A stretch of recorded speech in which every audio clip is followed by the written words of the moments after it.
Okay, why are we filming this one in bed? Because this is where the most intrusive thoughts happen. Like, today's been a really, really good day. Today's been a great day. It was Mother's Day yesterday. Countless amounts of messages off beautiful people checking in, making sure I'm okay on Mother's Day. And to be honest with you, like, I had a pretty decent day. I did. I got to speak to a lot of people about their grief and what it's like for them not having their mum around. Even on the good days, there's times where you get to a stage where you stand still, you stop, your brain is inactive. And that's where the thoughts can creep in, and that's where you maybe in the past would ring said person who we are grieving, we would be able to have conversations with them. And obviously that's no longer available because, well, they're dead. I can't speak to that person anymore. But that's okay.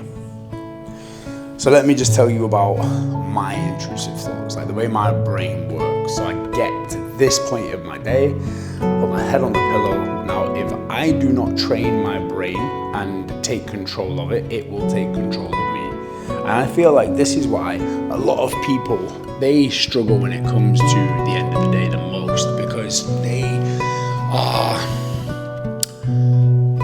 not yet ready to be able to grasp their own thoughts, to understand themselves enough so that they can switch their brain from negative to positive. For example, the gym is a massive tool for me. Not just the gym, but functional workouts, jiu-jitsu. Like when I was going through the process of mum having cancer and almost waiting for her to die, if it wasn't for jiu-jitsu, I don't know, like that sport literally saved my life. It's really fucking difficult to think about something. It's difficult to be depressed when another man is trying to like choke you out and you gotta sort it out and get him off you, you know. It's yeah, it's a different game altogether. But distractions are welcomed when you're going through any kind of a loss, any kind of a process. Like distractions, we search for distractions. Some people turn to alcohol, drugs, addictions. Some people turn to love, sex. People use sex for validation.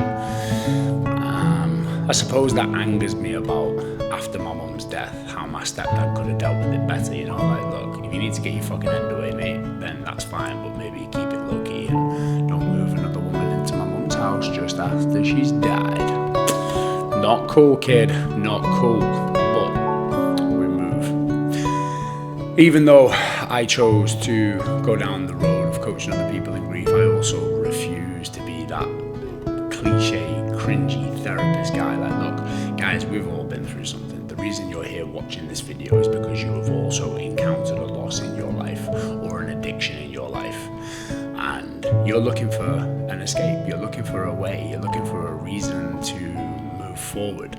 And that's what it is, finding purpose again, rebuilding, re-energizing, carrying the loss of a loved one and carrying their energy with us into the future. Most of this video is probably just going to be a tangent because it is this time at night. What time is it? The time now is 10:58, so it's 11 p.m. I'm in Bali, I'm in Indonesia, miles away from home, which does obviously help the process a lot, but I'm miles away from even where I'm from, but yet it follows you everywhere. Like you can't escape it, you've got to deal with it, you've got to face it head on, you've got to go through the process. Now the process is obviously different for everybody, but I have my own ways, I have my own methods, and these are the methods that I've put together to obviously help other people, which I take great joy and passion in. It's funny because you look at a guy with drawings all over his face, and depending on where you're from in the world, you could presume, aggressive guy, gang member. You need to calm down. Look at this curly hair, huh? What gang member has curly hair?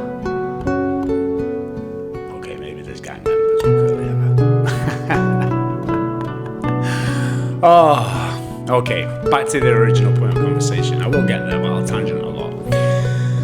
The bed. When you get in bed at night, if you don't get control of your mind and you are not able to process your thoughts effectively, your mind can easily just stir back to grief. You can lay there just thinking over and over and over regrets? Do I regret not spending enough time with that person? Should I have seen them or rang them or done more for them? No, I don't believe any of us can take any of that back, and that's where we start to feel guilty, and we start to wish we'd done things differently sometimes, but you can't do that. Like, you cannot do that. Real life is happening, okay? Real life is still going on. Even though you lost somebody, I lost somebody, okay? Real life is still happening outside. The world doesn't stand still just because somebody died, not at all. Like, when you throw a stone into the ocean, do you think that ocean pauses to recognize that stone? No, it just carries on. It just carries on flowing. And obviously that's what we need to do. We need to carry on flowing. Like, if you jump into a river and you start swimming upstream, you're just making life hard for yourself. And it's not difficult, but it's sometimes misunderstood how easy it is to relax into the water and just let the water take you. You know, these videos that I put out here on YouTube, especially, I'm going to do more of these nighttime ones, I think, because these nighttime ones, they're not edited. This is just raw. What you're watching right now is literally start to finish me chatting into a microphone, real life, no bullshit, real talk, just here and now. I'm 6 minutes, I can't even speak. I'm 6 minutes, 32 seconds into a recording, and you know, because of what I do for a living, people expect me to just be all prim and proper with the way that I speak. And look, I love deep conversation, and I pride myself on the ability to articulate myself and articulate my emotions and my thoughts. But I'm still just human. I'm still just human, and I still have to get up tomorrow morning, and I still have to work, and I still have to do all of the things that daily life requires of me, as do you, of course you do. And I know that's probably hard on you right now because you're going through a process, but people are always telling you, like, oh, it doesn't get any easier. It does. Like, it does. If you want it to, it does.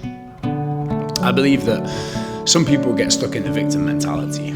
I was chatting to a couple of friends the other day, and it's like the dead mum circle, like we all have a dead parent. So we're having this conversation anyway, and we're talking in so much laughter and taking the piss out of each other's loss that anybody from the outside listening to this conversation would have been like, oh, what the fuck are you doing? You're all psychopaths.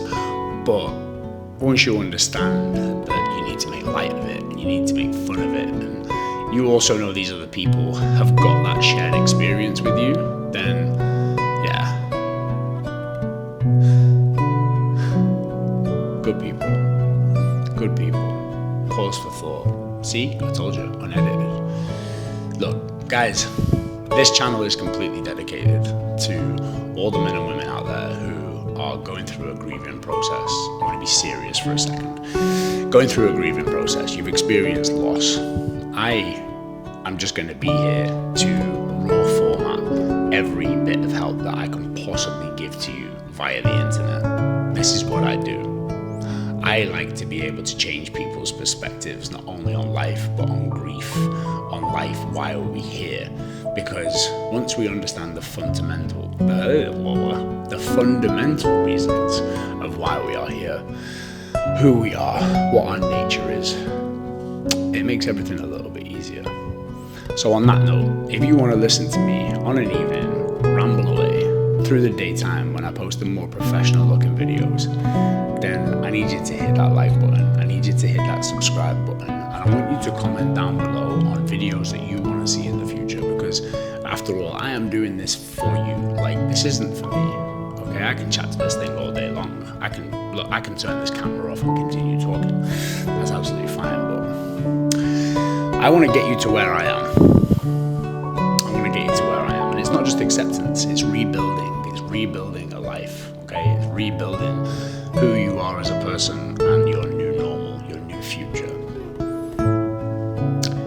It's not an easy process, okay? Nothing in life worth having is easy. But if you want to rebuild, I'm here to let you know it's possible. I'm going to turn everything off now, and I'm actually going to go to sleep. So on that note, I love you all. Good night, and I will speak to you